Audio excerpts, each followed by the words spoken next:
from a political standpoint, of course, politicians, like morality in politics, like, who cares? But within the context of like an Axios Bank of America interview, where none of the questions are going to be like, hey, that are going to be significant relative to like the power of the bankers, the financialization of our economy, or what's happening to workers. None of that's going to happen. But at the very least, as a political matter, strictly as like politics, I like the idea that, Mitch McConnell gets put on the hot seat. This would be a great thing. And this would have been a great thing for Democrats to do in the run up to the 2016 election. Make the leadership of the party make a proclamation on the most popular presidential candidate in their party to create a wedge. It also maybe into 2020 as well. 2020 would have been good too. Instead of saying like, we need great, strong Republicans and my friend Mitch McConnell and perhaps the Democrats wouldn't have lost seats in the House. It's quite possible. Or, when Chuck Schumer said like, I've got Schumer, I've got Clinton, and I've got Paul Ryan, and we're going to make a repatriation of overseas tax deal in October.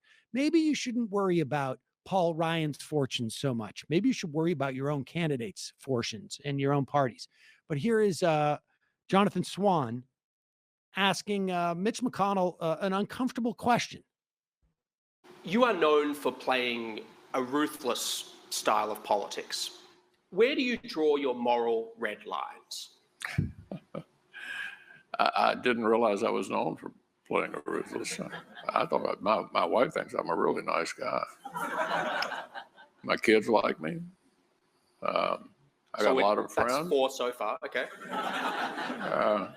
I'm shocked to hear such a comment.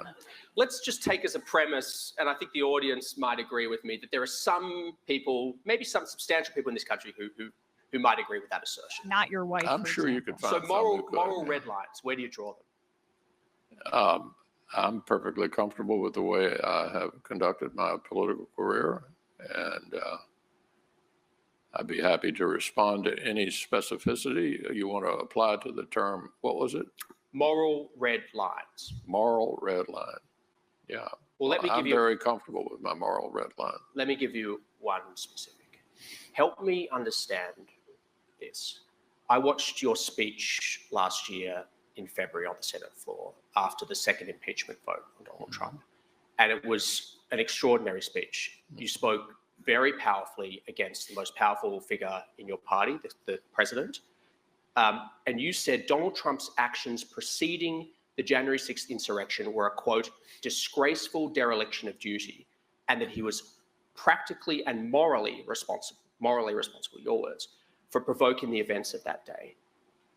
How do you go from saying that to 2 weeks later saying you'd absolutely support Donald Trump if he's the Republican nominee in 2024?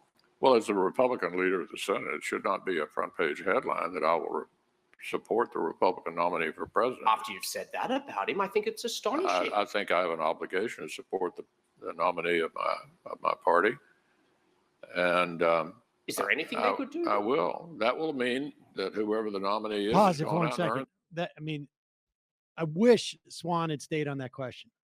What could the president do that would make you not to release you from that obligation? You've already said this guy's morally responsible for what took place on January 6th. So it's not that. Being the catalyst and maybe even more directing, maybe planning some type of riot or insurrection or whatever you want to call it, assault on the Capitol. That's not enough. What would it take? Like, what could Donald Trump have ever done that would have made Mitch McConnell, after he realized, like, oh, wait a second, I was a little bit wrong about who the Republican Party is, but I course corrected very quickly within 2 weeks. Could that candidate, I don't know, shoot someone in the middle of Fifth Avenue? I mean, honestly, like that's why I wish he had continued with that line of question. But continue here. It's interesting to watch McConnell get a little testy about this. And Is there anything they could do? I will. That will mean that whoever the nominee is has gone out and earned the nomination. Okay, but Donald Trump earned it last time, and I'm just trying to understand.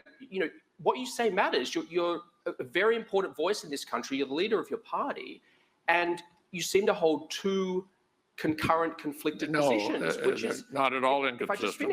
Not at all inconsistent. I stand by everything I said on I understand, but January 6th and everything I said on February the 13th. I understand that, but what I want to understand, which I haven't heard you address, is because I don't get to pick the Republican nominee for president. They're elected by the Republican voters all over the country. I fully understand that, but take Liz Cheney, for example. You want to spend some more time on this as well? I actually do, because I actually, I genuinely want to understand this. I really want to understand how you think about this, because Make it Liz seem Cheney, like I'm not getting who has pissed the same view of you of January 6th, she said she doesn't want Donald Trump anywhere near the White House, and she's going to work to not make that happen, because she thinks that there are some things more important than party loyalty. Yeah.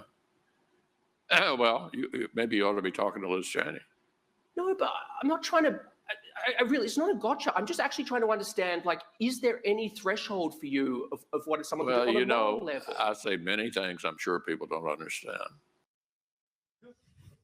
Also, I mean, I would seem to have lost a little patience with that question. Yeah, he did a good job, but at the end, you should say Liz Cheney's not the leader of the Republicans in the Senate.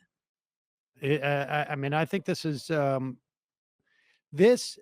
line of questioning is exactly what the Democrats should have done in the run up to 2016, in the run up to 2020, in the run up to 2022.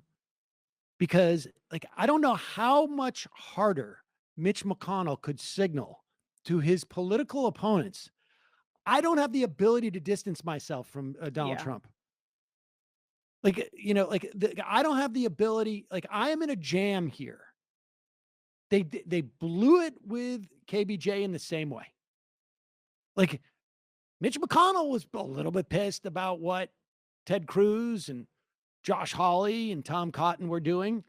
So he's pissed about that, and he's pissed he has to be put in that position, right? It ties him into a pretzel. And yet in both of these instances, as you say, like, when you see weakness in your opponent, you're the opposition party, that's when you strike. And then it's just, most Republicans are good. They're not like Trump. We need a strong Republican Party. And it is our job as the opposition party to spend the time building up the Republican Party. Literally, like, they're under some sort of contractual obligation to say that every single month. It's Pelosi, it's your turn? Okay, this month is my turn, says Chuck Schumer.